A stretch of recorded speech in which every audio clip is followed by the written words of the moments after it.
Rules and Administration to order. It is 9:38 in the morning on April 7th, 2025, and a quorum is present. This morning, we're hearing 4 bills that require the attention of rules because they're creating legislative committees of some such or sort. We have invited the authors to present these bills. There may be amendments to some. And if there are people who wish to testify or if there are questions, we can invite testimony, although in the Rules Committee it is not necessary. So for those who are here, if there's a reason for testimony, we're happy to take it. You're welcome, but it is not necessary. And with that, we're going to begin this morning with Senate File 856, a proposal by Senator Gustafson. And welcome to the committee, Senator Gustafson and Senator Cruen.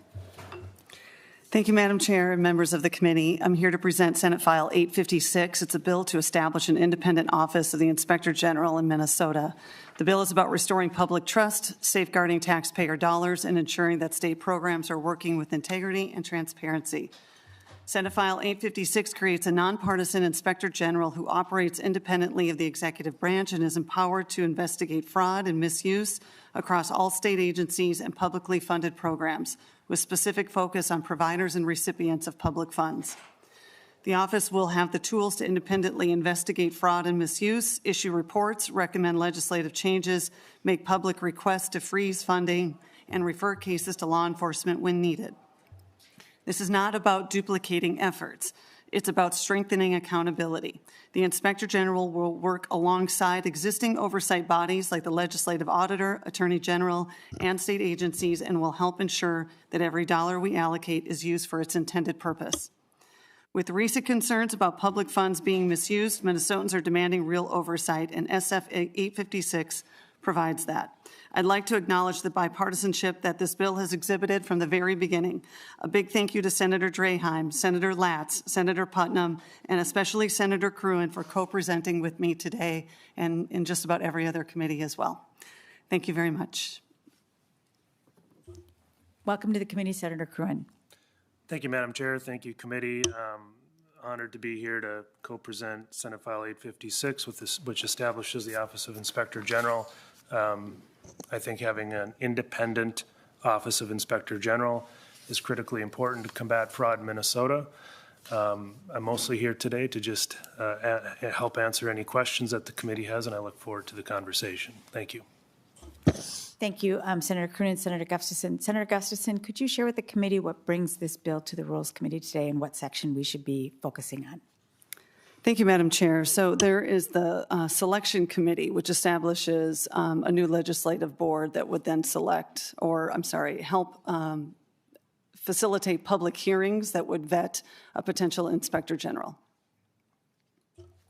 Thank you, Senator Gustafson. Members, are you aware of this section? Do you have questions for Senator Gustafson on the material before this committee? Senator Limmer. Thank you, Madam Chair. General question is this: does this position, what branch of government would this office be under? Legislative, executive, or since there's the reports would go to a chief administrative law judge, which branch of government would it serve? Thank you, Senator Limmer. Senator Gustafson. Thank you, Madam Chair. Thank you, Senator Limmer. This would be in the executive branch. And I don't know because it might help answer some of your questions. We do have 2 amendments, Madam Chair. Thank you, Senator Gustafson. I have an A48 and an A47. Do you have a preference? Madam Chair, if we could start with the A47. Thank you, Senator Gustafson. Do members have the A47 amendment? No. If the page could get us the A47, that would be awesome. And we'll just pause until we have that amendment. Senator Gustafson, while we're pausing, if you want to describe the amendment, that would be great. Yes, thank you, Madam Chair. I believe we might need some at the table as well. The A47 is actually the product of some bicameral and bipartisan work that we have been doing every Tuesday night with the House. It is agreed upon language that was brought forward by both Republicans and Democrats, and it explains some of the ways that we can establish the independency and also just good governance of this office.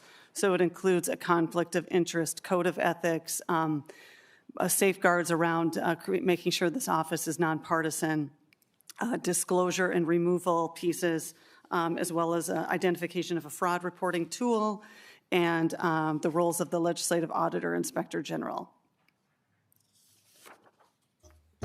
Thank you, Senator Gustafson. Members, I know you're just getting the A47. I would like to give everybody a moment to take a look at the amendment to see if you have questions.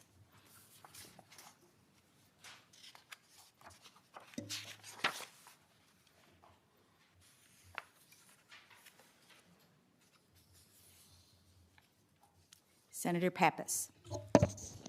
Thank you, Madam Chair. I'm looking at page 2, lines 212 and 213 of the amendment, the A47 amendment. Could you explain to me why you would remove that language?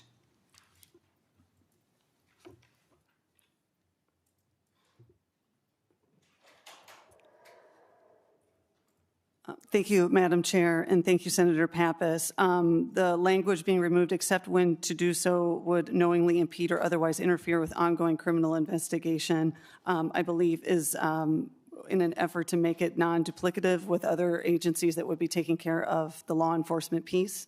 At this time, the Office of Inspector General would not have a law enforcement. They have the option to, I should say that and clear that up. And it is one of the things that makes it different from an executive branch versus a legislative branch. Mm-hmm. You have the option to bring on a police force should you feel necessary in the future. But at this point, we don't have that established. Any other questions, Senator Pappas? I'm thinking. That's fine.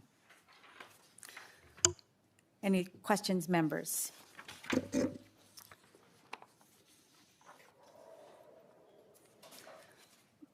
Madam Chair, Senator Gustafson. There are a couple of other things that maybe I could be more specific about as far as the qualifications. One of the thoughts that we shared with the other, both Republicans in the Senate and in the House, as well as Democrats in the House and the Senate, is that we wanted to make sure that we found somebody who was highly qualified but also remained independent. So we put in education changes. That was a direct amendment suggestion from Judy Randall from the OLA. We also put in a waiting period for elected officials, term limits. The term would also run every 5 years so that it would not interfere with an election cycle. And these are just part of the qualifications that I didn't touch on in my earlier explanation. Thank you, Senator Gustafson. Seeing no further questions, Senator Frentz will move the A47. Oh, hold, please. Senator Limmer. Thank you. If I could bring your attention to page 1, lines 22 through 24. It talks about removal of the Inspector General can only be removed before expiration of a term for cause. And then it says by approval both Senate and House. Of that Senate and House approval, is that a simple 50% plus one, a simple majority? Because the appointment of the Inspector General is 60%. Is there anyone see any conflict with that or a lack of continuity? Senator Gustafson.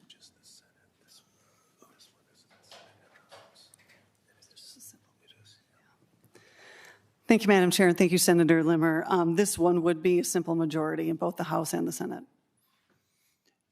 Senator Limmer. Thank you, Madam Chair. So it's more difficult to appoint an Inspector General, but it's easier to remove him in the event that there was a cause to do so. Just wanted to make sure that we realize that difference. The other question I had is for cause, would that mean, let's just say, malfeasance? Is that a cause that would be recognized? The for cause, I think, it lacks a specificity of purpose, but maybe you could expand on what for cause would be.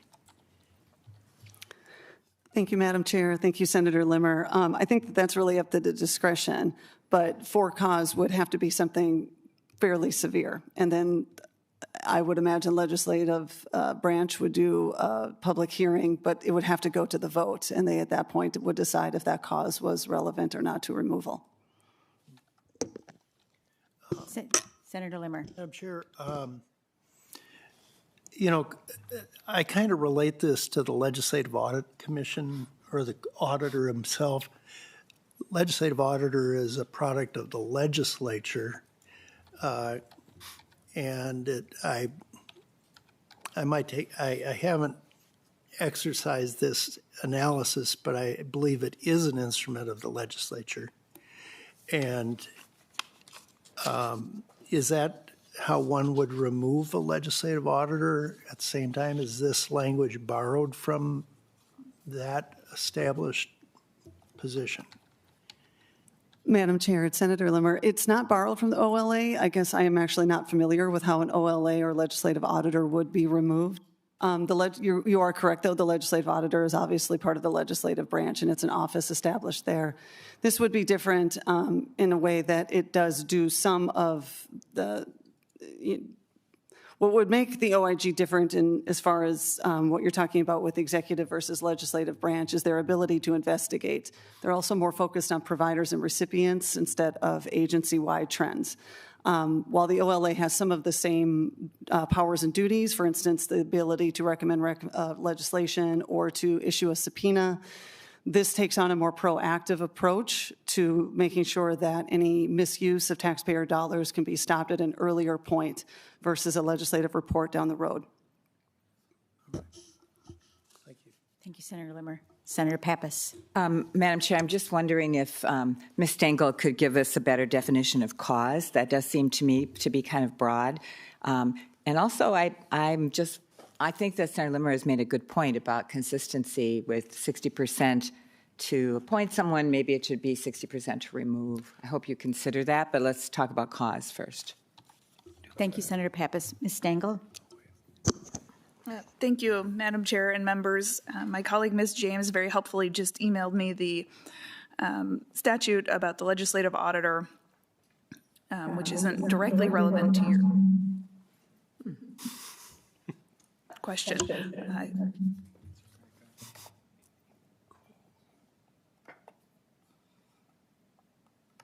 Is this better? Sorry about that.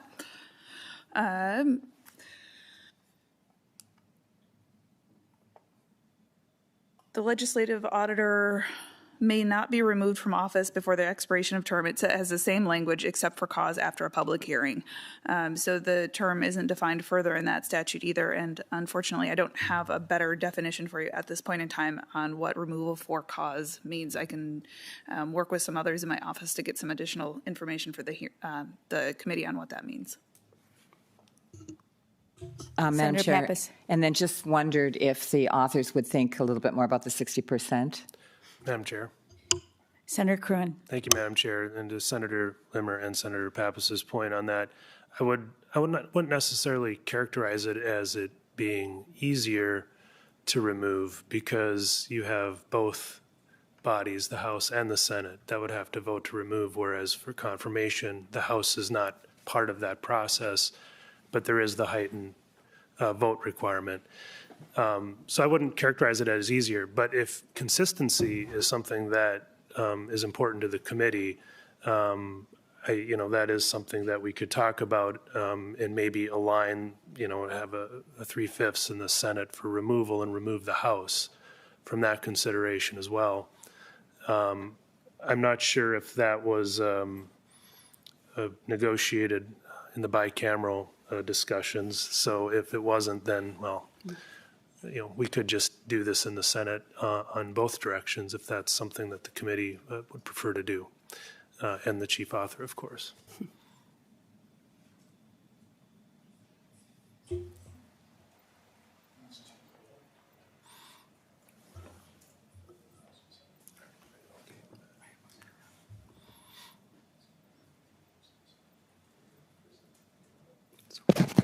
Further questions, members? Senator Frantz. Thank you, and I want to agree with Senator Liber that consistency is one of our virtues. Just on the issue of for cause, for the working attorneys in the room like me who do not practice in that area, cause means you have to say there's a good reason to let the person go, as opposed to time limits or I don't need a reason, or to protect against discrimination in the workplace. So for cause is somewhat well recognized, Madam Chair, in Minnesota law in employment disputes, and I think probably serves okay here. I'm very open to Senator Limmer's point about consistency, but since the authors said they're willing to chat about it, I think that's good enough for now, Madam Chair. Thank you. Senator Limmer. It's kind of this issue has, it's like a two-edged sword. If your legislative, or if your inspector general is getting really close to revealing something, and let's say members of the legislature wanted to hide that, a 50% standard would be easier to get rid of that inspector general, with the hope of getting that individual off track on something that they might reveal. On the other hand, if it goes the other way, 60% would be a higher standard to remove someone. I can see it both ways. And so I think for now, I'd rather not make any decision today. We can continue discussion, but it may be good just the way it is. But I'm just going to leave it at that. Madam Chair. Senator Pappas. Yeah, I'm kind of thinking this through too, that because the amendment that is coming up is going to say confirmation is 3/5 of the Senate only, like you said, Senator Kroon, I'm just noticing that now, but removal would be both the House and Senate. Maybe it's good to have it a little different and not be consistent. Yeah. All right. I want to compliment the members for the thoughtfulness, and that's what we do here as legislators. Seeing no further questions, Senator Frantz moves the A47 amendment. Any questions, members? Seeing no questions, all those in favor, please say aye. Aye. Those opposed say no. And the motion is adopted. We have an A48 amendment. Members, do you have the A48 amendment? Yes. Senator Gustafson on the A48 amendment. Thank you, Madam Chair. So from the beginning, we have been consulting with several other states in the country who also have inspector generals. In just about every one of those states, it is the governor who appoints the inspector general. Part of the reason why we wanted an executive branch versus a legislative branch is because of the law enforcement piece and being able to have independent police officers and investigators work and report with the inspector general, which they would not have the ability to do in the legislative branch.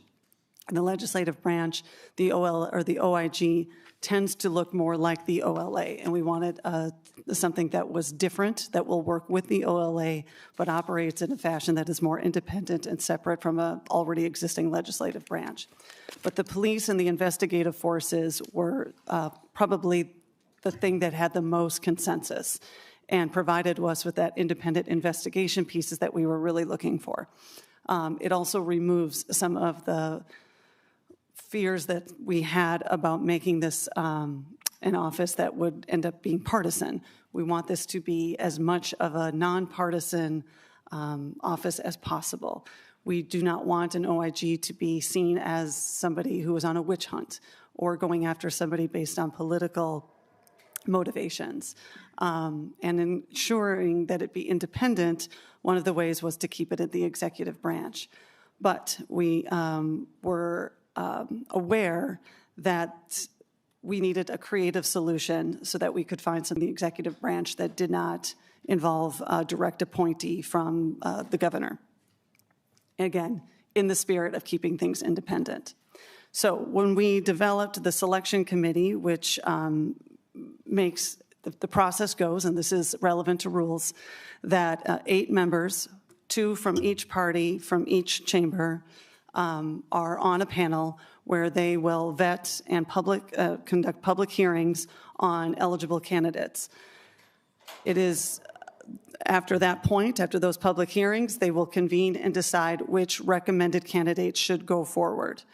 A member of the executive branch, as it is right now in the bill, it would be the chief judge of the OAH, would then select either from the recommended candidates, or they have the option to go on their own, and that is in respect to the Constitution.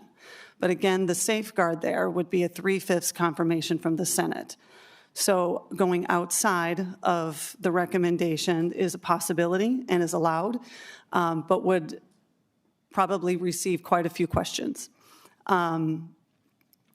In thinking through this process and making sure that we were staying within the executive branch and adding in all of the safeguards we did, we tended to think thoroughly about how other states have done this in a way that is more established, and landed back on the governor, but with the 3/5 supermajority of the Senate confirmation.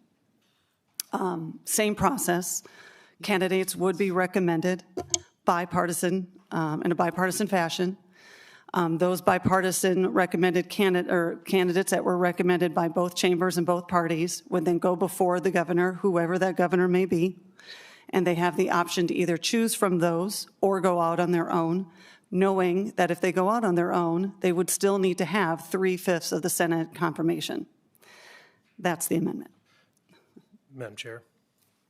Senator Cruen. Thank you, Madam Chair. This provision here in the A48 has been the subject of a lot of discussion, trying to get this right within the confines of our state constitution, which is very important to all of us. I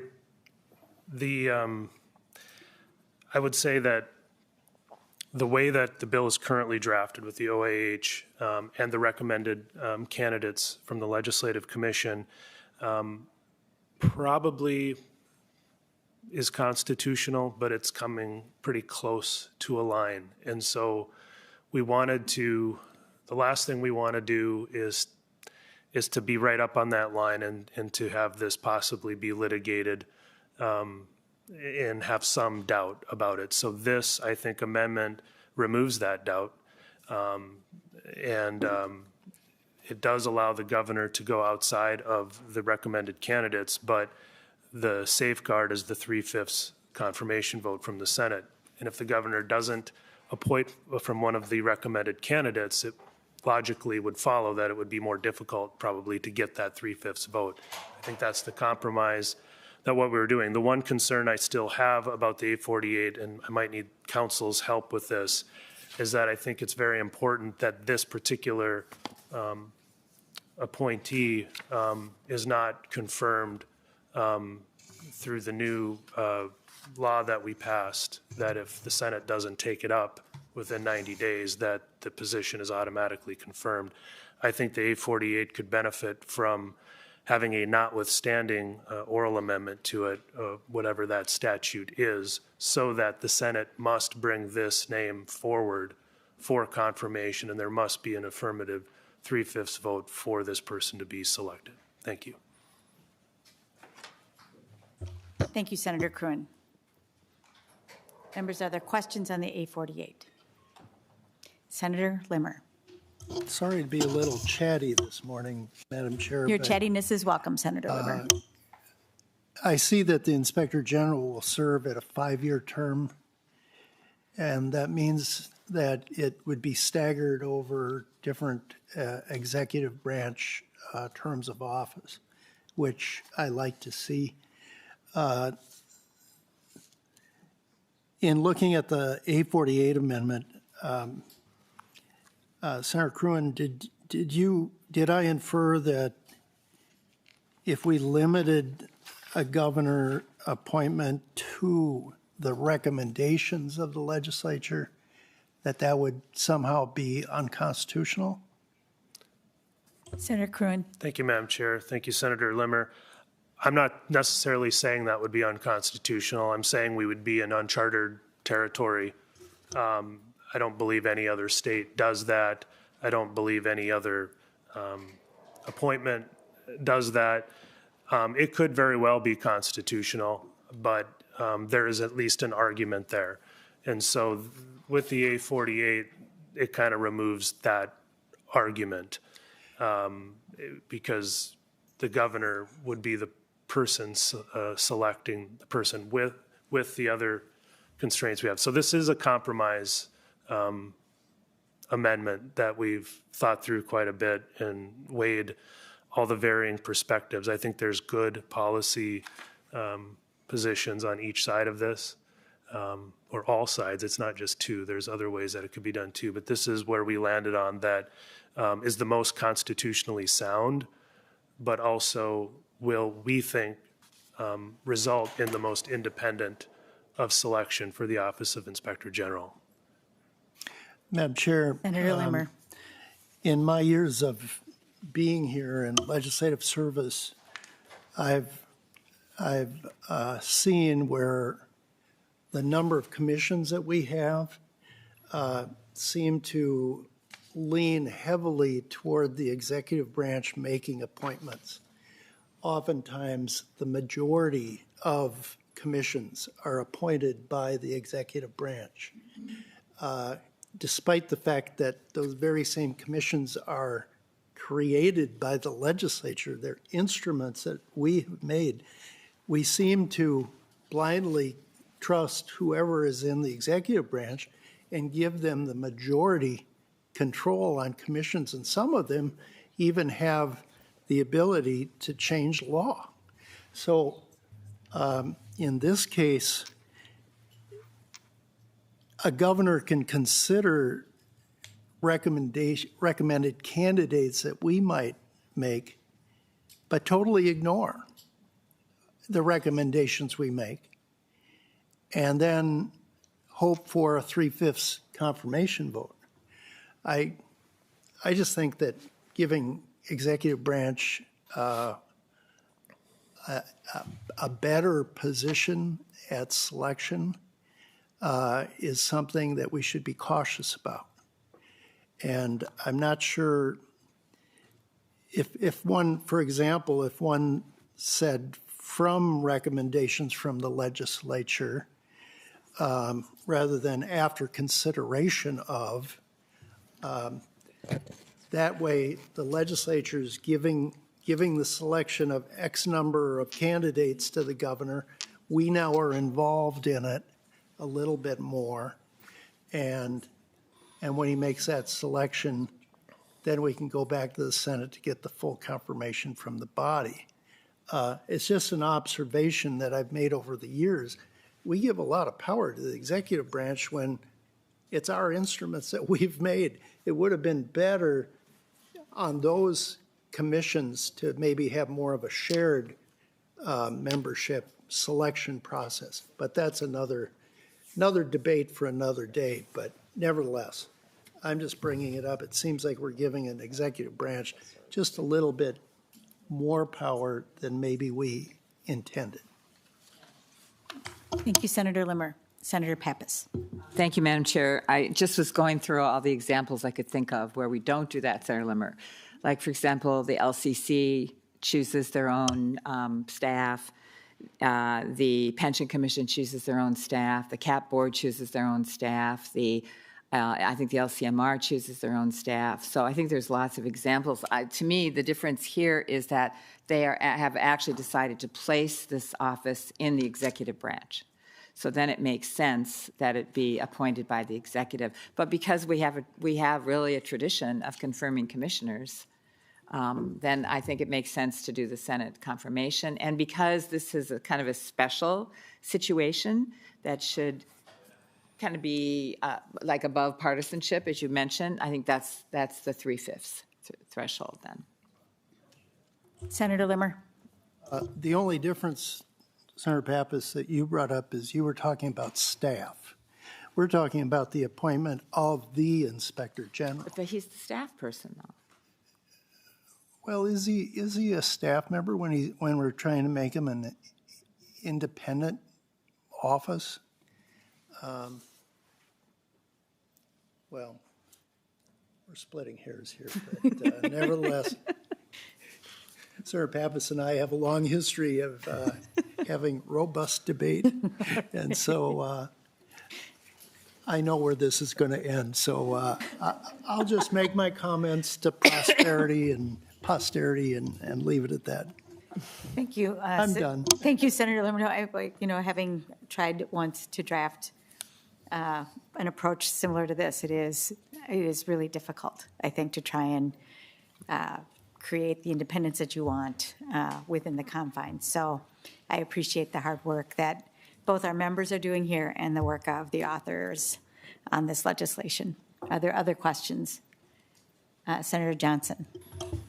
In the spirit of splitting hairs, senators, could you just briefly give your intention then when that term starts, that 5-year term? We're just maybe a little bit unclear on whether it's at the confirmation or whether it's at the appointment.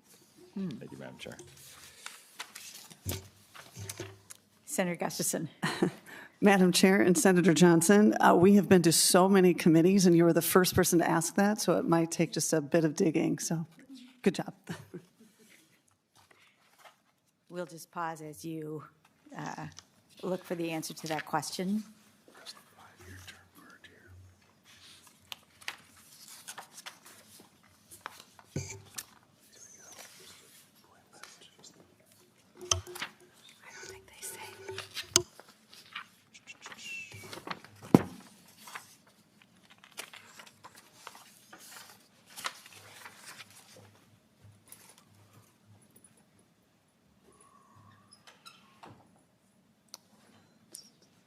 Section 15.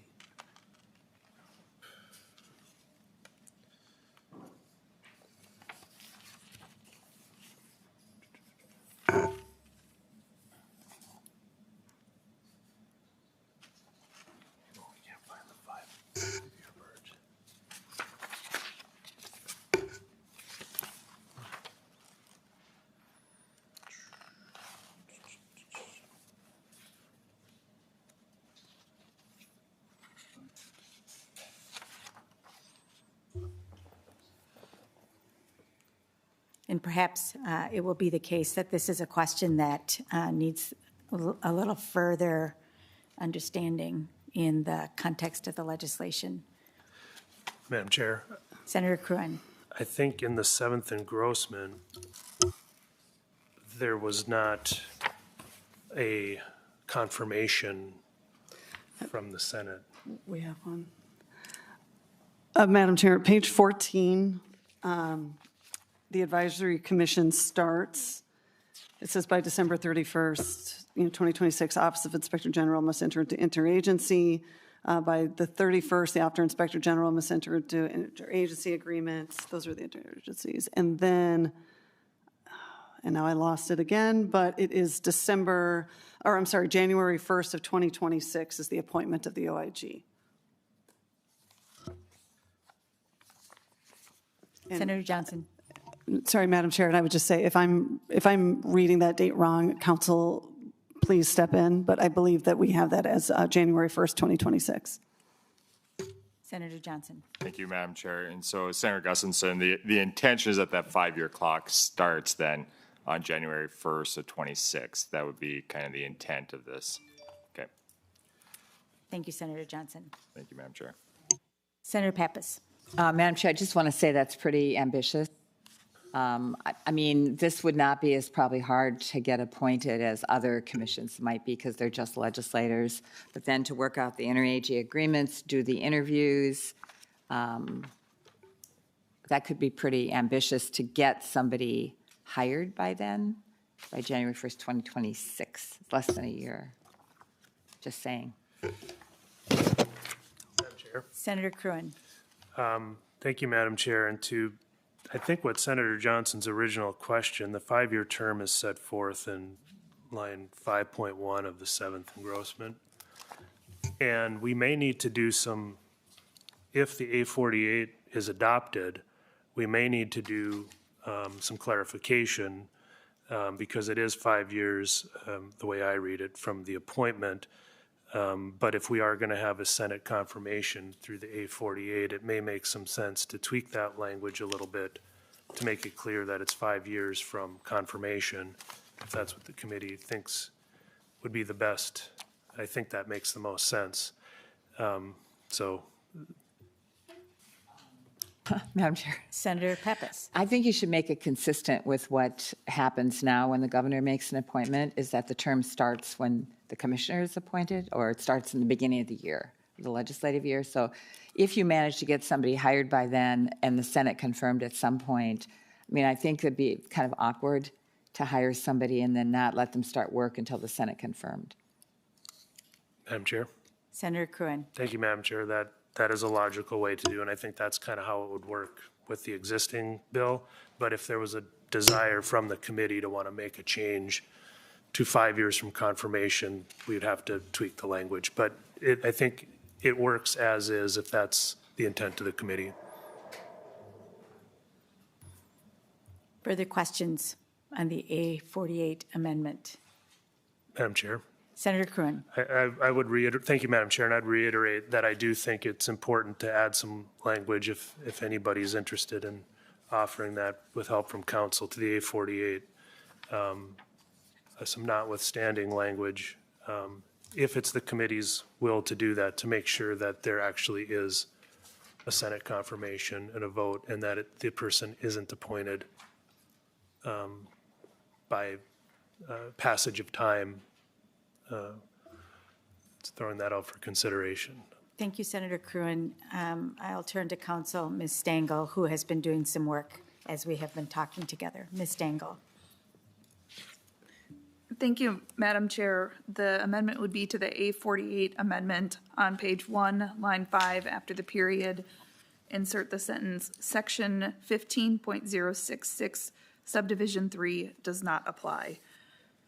And that is the statute that Senator Cruen is referencing about the advice and consent of the Senate time limit.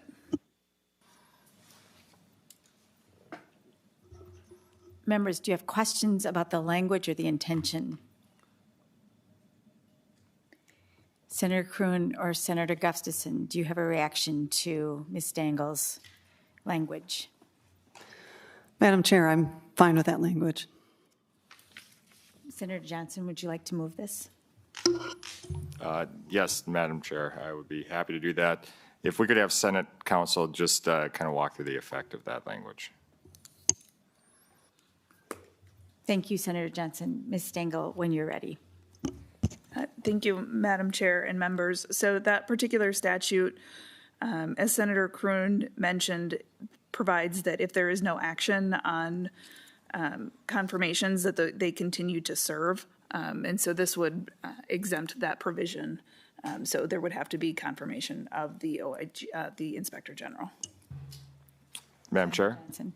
Thank you, and I apologize about the time on this, but so it seems like there's a bit of a conflict here between the intention that Senator Gustafson put forward was with the appointment of the individual and what Senator Cruen is trying to put into effect, and that would be the time of the confirmation. And so there'd be a gap between that, if I'm understanding it right. Is that correct? Somebody wants to go for that, Senator Gustafson. Does that seem to kind of foil your intention? Senator Gustafson. Or Madam Senator Chair, Cruen. Senator Johnson, I have to admit I'd have to kind of go through this again now that it's changed. If there is a gap, that's certainly not our intention. Happy to work with anybody to fix that. You know, as it is now, they would be appointed similar to other commissioners. Like Senator Pappas mentioned, we'd have to then wait until the legislation is in session, or legislators are in session. It seems like it might be an easy adjustment to make that language change to fill that gap. I don't have any ideas right now, but if somebody does want to offer something, or we can work on it after this, but you have my commitment that we will fix that. Madam Chair. Senator Cruen. Thank you, Madam Chair. I don't necessarily see the gap, but maybe I'm missing it. How this is laid out, even with the oral amendment to the A48, the governor would appoint, the timelines would stay how they are in the bill. It's just that an affirmative confirmation vote from the Senate would be required for that person to stay in that position. Whereas under current, if we don't add this oral amendment, the Senate could just choose to not bring the confirmation up. And then after, I believe it's 90 days, if my memory serves on the statute, then that person is de facto confirmed by the Senate. And that's what the oral amendment I'm making is trying to avoid. Now, in the unlikely event, but possible event that the Senate does not get to that 3/5 majority, then the person would not be able to continue serving in that position. They would not be confirmed, and the process would have to start over. Senator Johnson. Thank you. And I'm fine with the motion. We can go forward with that. And then any clarification that we need after this, I'm fine with. So I would just want to renew the motion. Thank you, Senator Johnson. And Ms. Stengel, would you like to just, for the record, one more time, and then we'll take action. On the A48 amendment, page 1, line 5, after the period, insert the following sentence. Section 15.066, subdivision 3 does not apply, period. Thank you, Ms. Stengel. Senator Johnson moves an oral amendment to the A48 amendment, beginning on line 1.5. Members, do you have the motion? Are there any questions? All those in favor, please say aye. Aye. Aye. And those opposed say no. And that motion is adopted. Thank you, members, for your work. Senator Pappas. Madam Chair, I'm looking at page 14, which is why you're here, which is this General Advisory Commission and initial appointments and first meeting. So I think that it probably would be helpful to specify who's going to chair the commission. You say that the Senate will convene the first meeting, one of the Senate members or the Senate Majority Leader will designate, but then it doesn't say what happens. How do you elect a chair? And who is that chair going to be? And I can give you some examples of joint commissions where in the LCC, they alternate every 2 years between the House and the Senate. It's the president and the speaker. On the Pension Commission, it alternates every 2 years between the House and the Senate. So I think that you might kind of consider just specifying how that's going to work. Thanks for the advice, Senator Pappas. I called on you before I did our business. We still need to move the A48 amendment. I always do that. Senator Pappas, would you move the A48? I'll move the A48 amendment as amended. Members, any questions on the A40 amendment as amended? All those in favor, please say aye. Aye. And those opposed say no, and that is adopted. Members, do you have other questions, thoughts, ideas, or counsel? Senator Limmer. I just want the record to show I agree with Senator Pappas today about selecting a chair and make it comparable to other commissions. I serve on the Data Practice Commission. We alternate chairs every 2 years between House and Senate, and it depends on who the majority is at that time. It's most likely, unless it's agreed upon by the commission itself, that's usually the way it works, and I think it would work just fine in this case as well. Thank you, Senator Limmer. Other comments on Senate File 856 as amended? Senator Pappas? Madam Chair, I just want to know, do you want to make that amendment now? And what would you like to do? Madam Chair, Senator Pappas, yes, I think it's a great idea. It sounds like there's a pretty solid model that we could use with the Pension Committee. Very open to making that change now, if that's something that someone on the committee would like to do, or we can do it in the future. It's up to you, but I'm happy to do it now. I think Ms. Stengel could probably figure out language. Did you want to start, since you have the Senate Majority Leader designating one member to convene the first meeting, did you want to start with the Senate, since here we are, and then 2 years later switch to the House as chair? Madam Chair, Senator Pappas, I would agree to that. Okay. Thank you, Senator Pappas. Senator Gustafson, Ms. Stengel is, I think, doing some swift work here. So we will just give her a moment. Madam Chair and Senator Pappas, Senator Gustafson, can you tell me you'd like the Senate one of the members appointed by the Senate to convene the first meeting. Is that the effect of what you'd like to do? Senator Pappas. Madam Chair, Ms. Stengel, that's already in the legislation, 14.16. But then we have to figure out, and then they should elect a chair from the group that would alternate every 2 years, maybe beginning with the Senate. It doesn't have to be that person who convenes the meeting.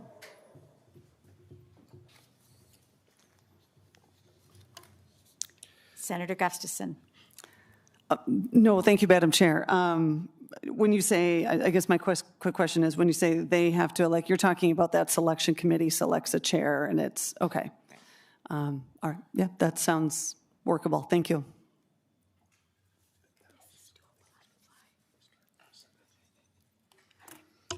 Madam Chair and Ms. Stengel. members, if you'll permit some technical correction afterwards, I think the motion would be something to the effect of page 11, after line 2, insert a new subdivision 2A called chair, and you would require the commission to elect a chair from among the legislative members, and the chair would rotate every 2 years.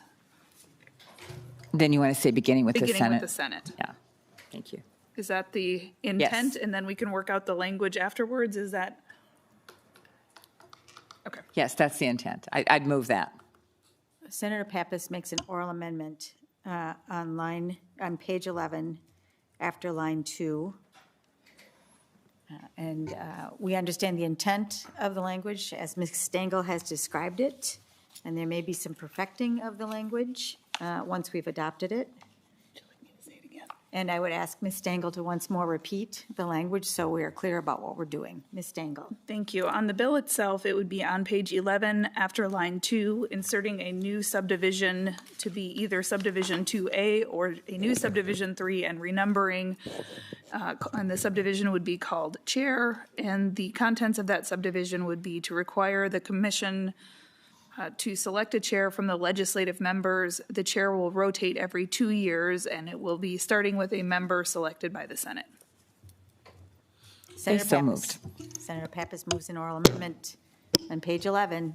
Any questions, members? Seeing no questions, all those in favor, please say aye. Aye. Aye. And those opposed say no. And that motion is adopted. Legislators. Are there other questions to Senate File 856 or perfecting to do to Senate File 856 here in the Rules Committee? Senator Gustafson, Senator Kroon, the last word. Thank you to the committee for your time and consideration today. I appreciated all of the work that was done, and the suggestions were helpful. Thank you. Seeing no further questions, Senator Frentz moves Senate File 856 be adopted as amended and will be re-referred to the Committee on Finance. All those in favor, please say aye. Aye. Aye. And those opposed say no. And that motion is adopted. Members, the Rules Committee is going to be in recess for about 5 minutes.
back to order, members.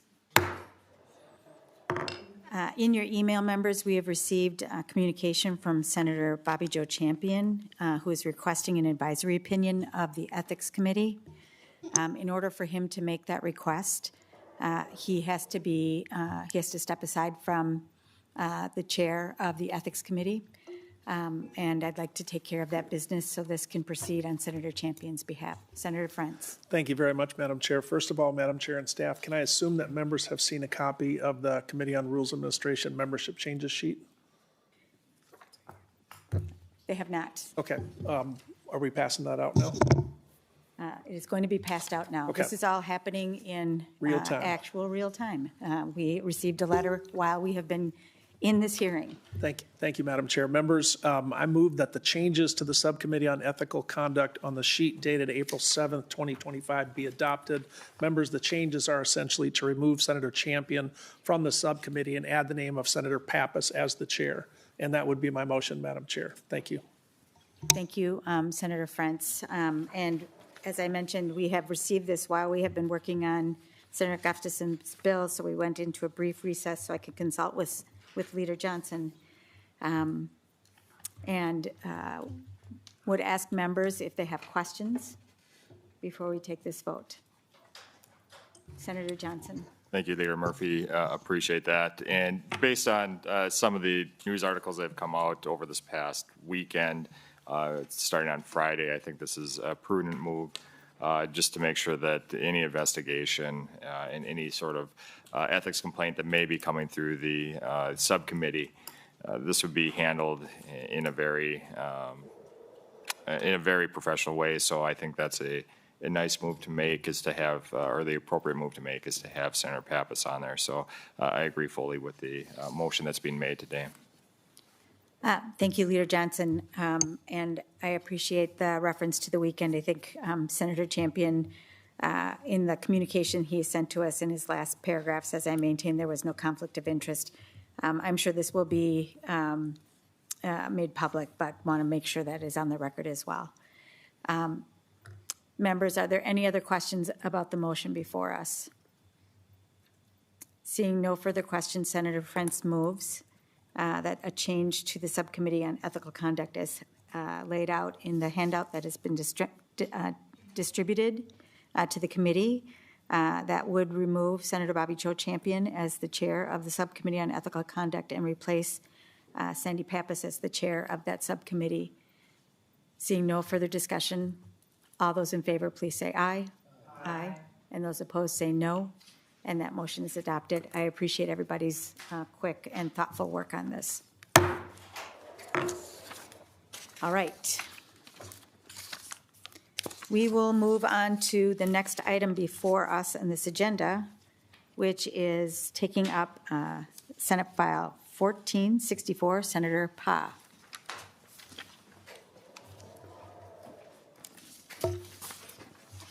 Welcome to the committee, Senator Pa. As you know, you are here to discuss the task force. That is the jurisdiction of this committee. So please introduce yourself. Tell us a bit about your bill. Thank you, Chair Murphy and committee members. I appreciate the opportunity to present 1464. This bill proposes the establishment of a task force to provide the legislature with recommendations in sustainable foraging, grounded in traditional ecological knowledge, science, and data. These insights and recommendations will give us as lawmakers a solid foundation for making informed policy decisions in regards to foraging, and not leaving the decision to our department through rulemaking. The task force will bring together a diverse group of experts, community stakeholders, and the DNR. It is essential to support access to our public lands and for foraging wild foods and medicines, something that Minnesotans have been doing for hundreds of years, not imposing barriers and restrictions that prohibit Minnesotans from enjoying our state natural resources. Chair and members, I do want to just recognize that I have two previous testifiers who have testified with me for 3 committee hearings, but today I've asked them not to testify in the interest of time. I have Tara Erickson and Peter, I'm going to say his last name wrong, but he'll forgive me, Martigantko, from the president of the Minnesota Mycological Society, who have supported this bill. And then we also have many letters of support in your packet. I also want to recognize our DNR Assistant Commissioner Bob Meyer and Mr. John Waters, who are also here and have appreciated their willingness in working with me throughout this bill process. I'm open to any questions. Thank you, Senator Pa. Members, do you have questions? All right, members. Seeing no further questions, Senator Pa, nice work. Thank you for the handouts. Senator Pappas moves that. Just checking to make sure they figured out their chair. Okay, I found it. Nice foraging, yes. Senator Pappas. Right. All right, seeing no further questions, then Senator Pappas moves that Senate File 1464 do pass and be re-referred to the Committee on Environment, Climate, and Legacy. All those in favor say aye. Aye. And those opposed say no, and that motion is adopted. Thank you very much, Chair, Senator members. Pa. Senator Port, who I believe is online.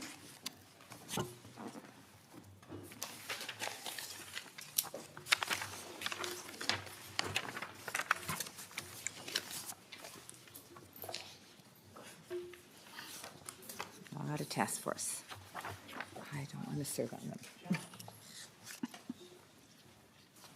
Good to see you. I don't know why they, Task force, you have to serve on it. I don't know why they put legislators on these task forces. They're the worst.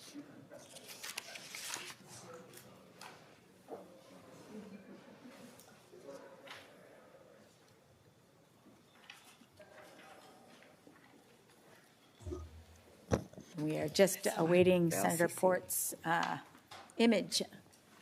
There she is. Thank you, Madam Chair. Sorry, your room was muted on Zoom. Well, I can attest that we are not muted in here, but I'm glad that we can hear each other now. Welcome to the committee, Senator Port. Thank you, Madam Chair. Senator Port is here on Senate File 2205. Senator Port, the Rules Committee has jurisdiction over task forces, and I'd love it if you could zero in on that for this committee hearing. Absolutely. Thank you, Madam Chair. Senate File 2205 creates a task force to stabilize Minnesota's homeowners and property insurance market. Access to stable insurance coverage is critical foundation for strong, resilient communities across our state. From affordable housing developers who operate homes for thousands of families to the small businesses that drive our local economies, Minnesotans rely on insurance to safeguard their properties and comply with requirements from their investors and lenders. Right now, the spiraling cost of insurance has become an alarming burden on property owners of all kinds. That's why Minnesota needs a multi-sector, bipartisan task force to study the issue and explore solutions to support a more stable insurance sector. And that is what this bill does. It creates a task force, and I am happy to turn it over to the committee for questions. And if possible, I also do have a question for Ms. Stengel. Thank you, Senator Port. Members, do you have questions? Senator Frentz. Thank you, Madam Chair. I know we've run a little bit long here. Thank you, Senator Port, for bringing the bill forward. I do see some words in the description I wanted to ask about. It talks about the cost rising, and in the Energy Committee, we typically ascribe some of that to the rising costs of climate change. Can you tell me what the task force membership, which I see here listed, might do to make sure that voice is brought forward? Senator Port. Yeah. Thank you, Madam Chair and Senator Frentz. On line 2.6, there is a member who has climate science expertise on the committee. Senator Frentz. Thank you, Madam Chair. Thank you, Senator Port.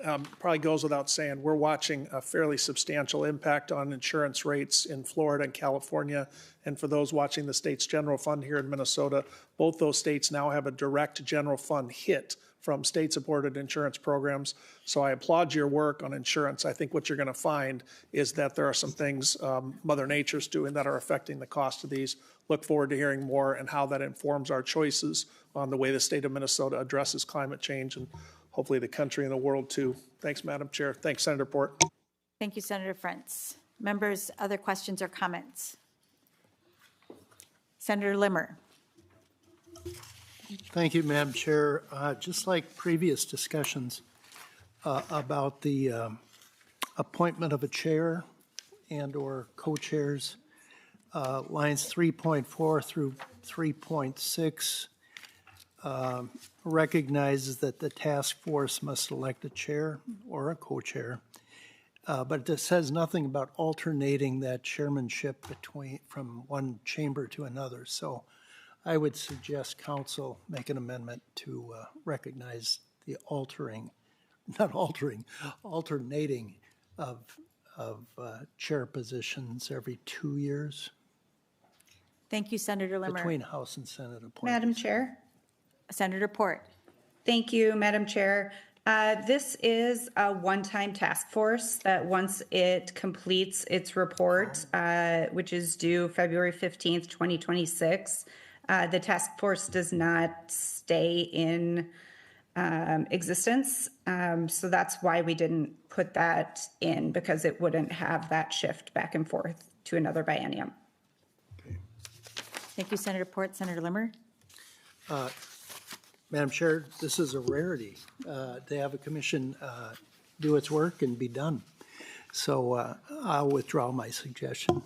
Senator Pappas. Just a comment that also I don't think it has to be a legislator that's going to be the chair, just from among those appointed. Is that true, Senator Port? I believe on Senator 3.5, it says the task force must elect a chair or co-chair from those appointed by the House and Senate by a majority vote. So I guess the House or Senate, I guess, could appoint someone other than a legislator, though that seems unlikely. Okay. Thank you, Senator Pappas. Thank you, Senator Port. Great. Other questions for Senator Port? I know Senator Port. Oh, Senator Johnson. Thank you, Madam Chair.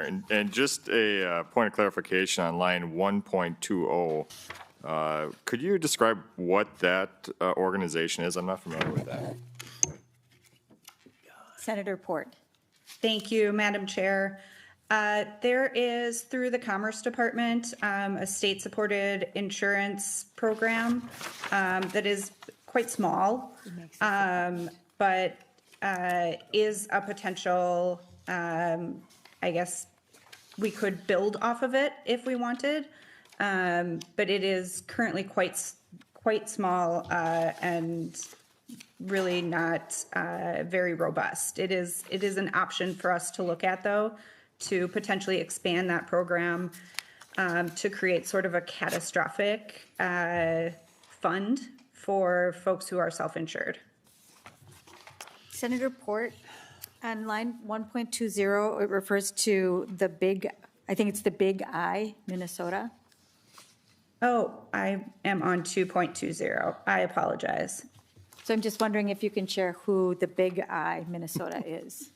Yes, the Big I, Minnesota is one of our insurance umbrella organizations for larger insurance companies that do commercial insurance.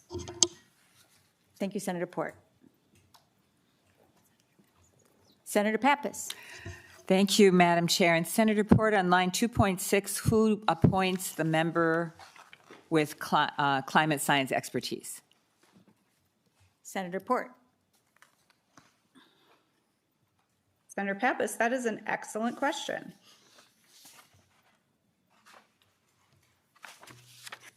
This is the I don't committee of believe we have stumping anyone questions that today. appoints them. I'm sorry, can you repeat that, Senator Port? I don't believe we have someone that appoints them. We certainly could make that either part of the legislature's responsibility or the governor's responsibility, or I could, work with the community to figure out who is an organization that would be, proper to put a climate scientist on. Well, thank you, Senator Port. I know that this is going back to the Committee on Housing and Homelessness, and you could rectify that lack of clarity in that committee. I'd be happy to. Okay. Senator Port, did you have a question for council? I did. Ms. Stengel, on lines 1.14 and 1.15, this is language that has long been used, but I'm wondering in our current tie situation in the House, if that is the appropriate language.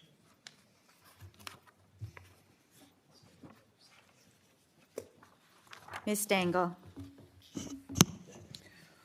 Senator Murphy and Senator Port, that is a good question, and I don't have a good answer for you. I think that's what we've seen in the bills moving through, but I don't know how state government has been treating this, but a good question to be taken under advisement, and we can look at that when the bill goes back, and I'll pass that on to State Gov as they look at all of these as they move through the committee. But if you'd like to change it today, we could change those titles to reflect how the leaders in the House are referring to themselves, if you'd like to do that. Madam Chair? Senator Port. If Ms. Stengel is open to it, I'm happy to work with her offline and get that changed when it comes back to the Housing Committee. Thank you, Senator Port, and thank you, Ms. Stengel. Without objection, I think the committee agrees that's how you should proceed. All right. Members, we have before us Senate File 2205. Are there any other questions on this legislation or comments? Senator Port, the last word. Appreciate the committee's time. I think this is an important issue facing all of our communities, and it's important that we dig into it. So thank you very much. Thank you, Senator Port. Senator Marty moves that Senate File 2205 pass and be referred back to the Committee on Housing and Homelessness Prevention. All those in favor, please say aye. Aye. And those opposed say no. Aye. And that motion is adopted. Members, we have one more proposal before us. Senator Wiklund is here. Senator Wiklund. I got it. Welcome to the committee. Before us, I'll put Senate File 2322. You're before the Rules Committee, where we're talking about the makeup of legislative committees, et cetera. And that's the jurisdiction of our committee. So if you can focus your comments there, please tell us about your bill. Thank you, Madam Chair. Yes, 2322 is a bill that would establish a healthcare advisory council or healthcare workforce advisory council. And this came about as part of the recommendations that came out of the U of M Academic Health Task Force. We had a bill last year to ask MDH to put together recommendations for the Healthcare Workforce Advisory Council, and they had a report where they went through and stated how they came up with the draft legislation and the composition of this Healthcare Workforce Advisory Council. And you'll see that in Section 1, Subdivision 2, there are 2 members of the Senate and 2 members of the House that would be members of this advisory council, and which is the reason for the bill coming before you today. The planners who worked on the bill, they've thought that they looked at other states and other states that have healthcare workforce advisory councils to see what the structure was. Some had legislative members, some didn't, but they felt strongly that one of the key reasons for having this council would be to provide the legislature with recommendations that the legislature could take action on relating to strengthening and understanding how to better serve our healthcare workforce needs in Minnesota. And so that's why they felt that it was important to have the 4 members of this council be from the legislature, and then the total number of members on the council is 16. And so the other members would be from various other roles and functions. And I can answer any other questions you have about the bill. Thank you, Senator Wiklund. Distributed to the committee is an amendment, an A4 amendment. Do you have a copy of that? Madam Chair, I do not have that. We're going to get you a copy. It's dealing with the expiration, an expiration date. Oh, okay. This is yours. All right, Senator Johnson. Thank you, Madam Chair, and thank you, Senator Wiklund. One of the things that, I'm concerned about, and that we see a lot of, is our task force and advisory committees that, over time, they really lose their purpose.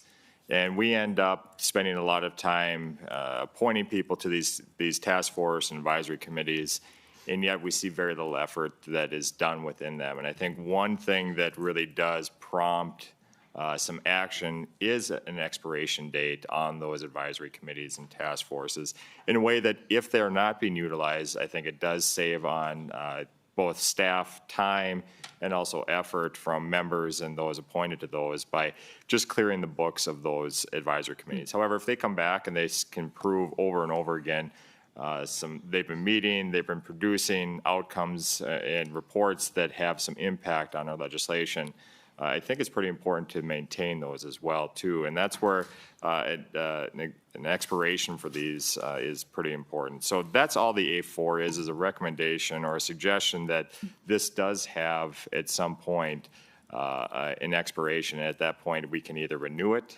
based on the product that's done, or say maybe this advisory council was maybe not needed any longer, and then we can allow that to expire and come off the books. And so it's a suggestion, hoping to have your support on that, but wanted to put that forward, Madam Chair and Senator Wiklund.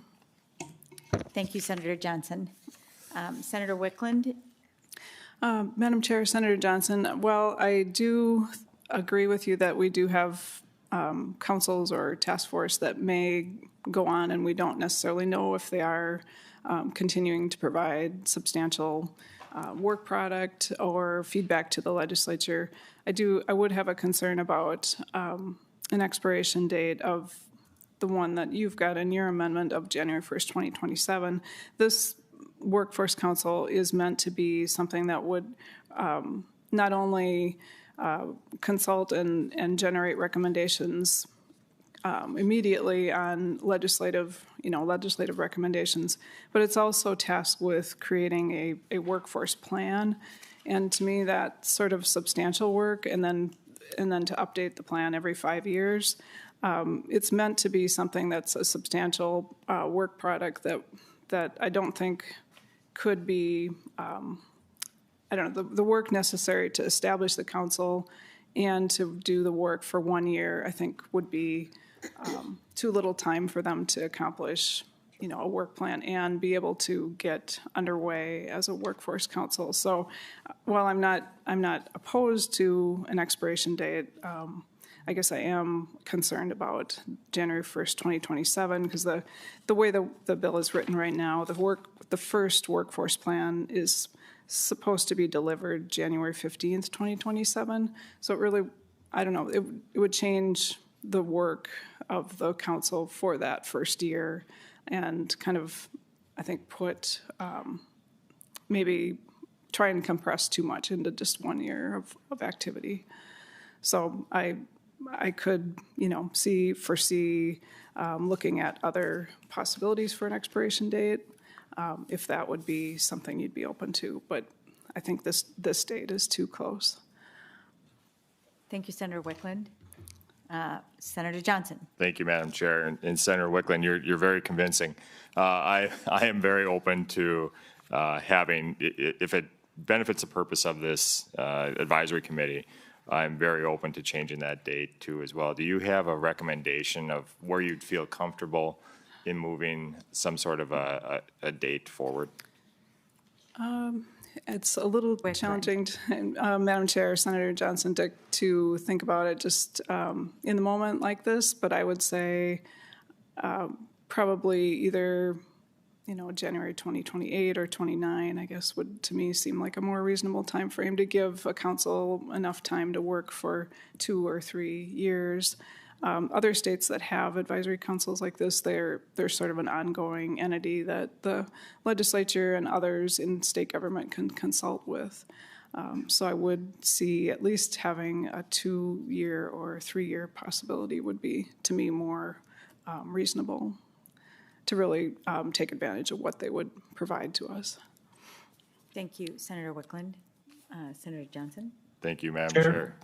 Yes, Senator Marty? Madam Chair. Yeah.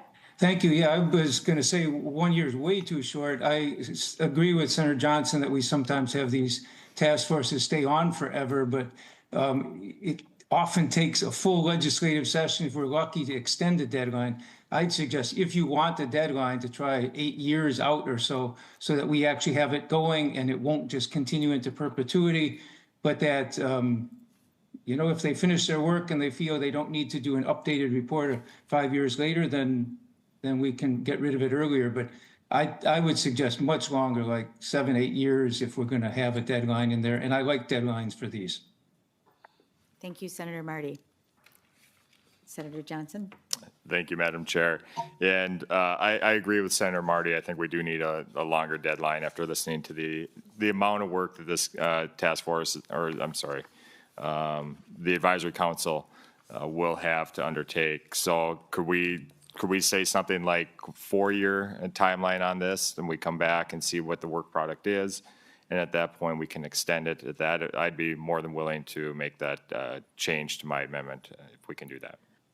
Senator Wiklund? Madam Chair, Senator Johnson, I think that's an acceptable compromise. I would be open to that. Senator Johnson, would you like to make an oral amendment to your amendment? I do the math? Let's make sure it's done right. We got into politics not because of our math skills here. So that would kick it out to, this is just a 1-year timeline on this right now. So that would be what, 29? Okay, there we go. Let's do that. I will move that oral amendment to my amendment.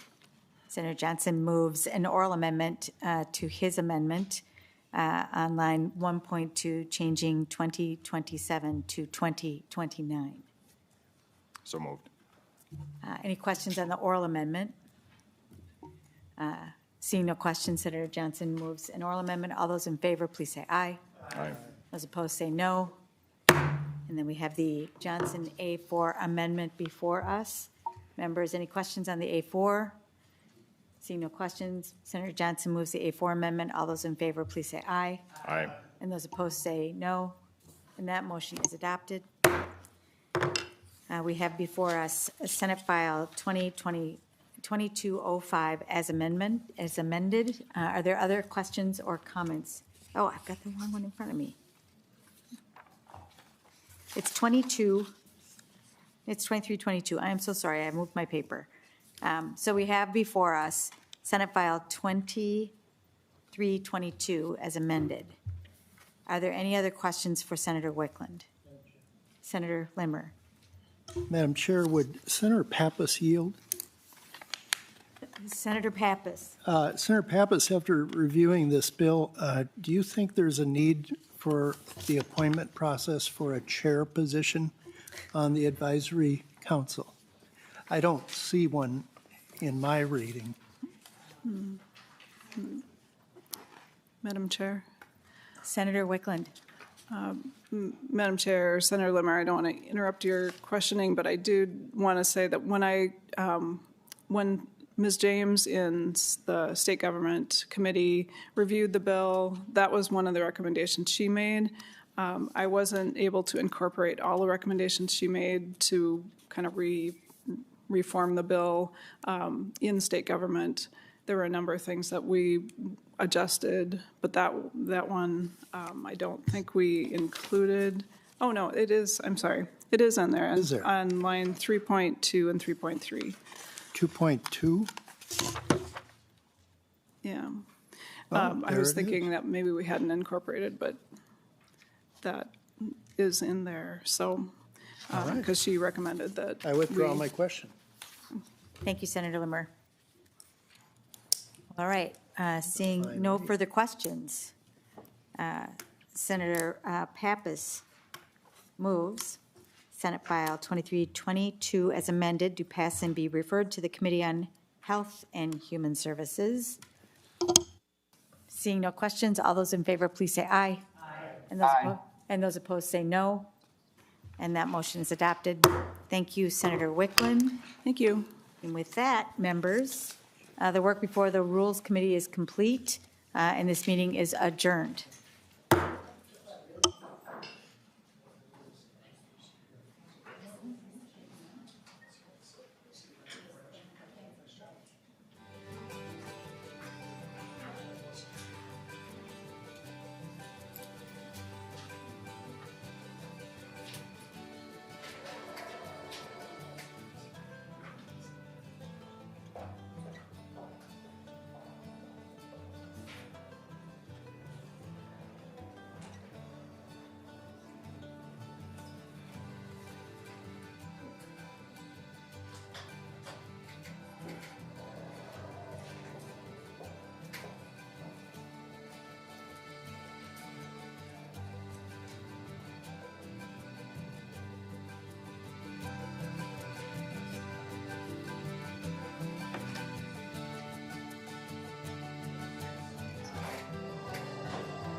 Right, I'd like to call the Minnesota Senate Committee on Rules and Administration, the Subcommittee on Committees, to order.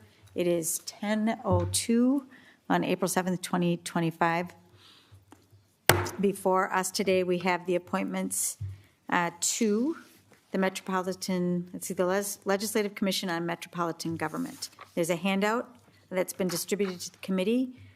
So we're just making the appointments of Senator Dibble, Johnson Stewart, Pappas, and Tujong to this Legislative Commission. Members, are there questions before you? Are there questions regarding this motion before us? All right, seeing no questions, Senator Pappas moves the approval of the appointments on the list updated April 7th, 2025. Any questions? Seeing no questions, all in favor, please say aye. Aye. And those opposed say no. That motion is adopted. This meeting is adjourned.